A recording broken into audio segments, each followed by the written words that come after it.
মসজিদ কমিটির নতুন সভাপতি হয়েছি। আপনি কি চান?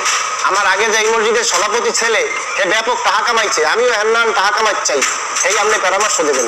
আপনার মসজিদ কয়তলা? একতলা আছে কোন রকম, এইটার আপনি 3 তলা বানাই দেন। কি বলে সম্ভব? জুম্মার নামাজের পরে মসজিদের বয়ান শেষে আপনি সভাপতি হিসেবে কথা বলবেন যে আমাদের মসজিদে লোক ধরে না, এই মসজিদ 3 তলা করা লাগবে, 2 কোটি টাকা লাগবে। এলাকার মানুষ এত টাকা কি দেবে?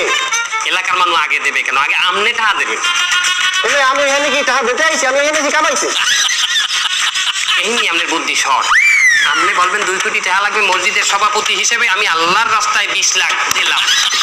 এই কথা বললে আপনি 20 লাখের শিকার যাইবেন।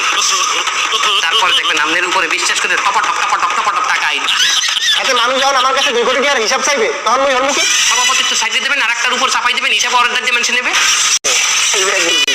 আপনার মাথায় আসলে আছে, আপনি আমার ক্লাসে কি আবার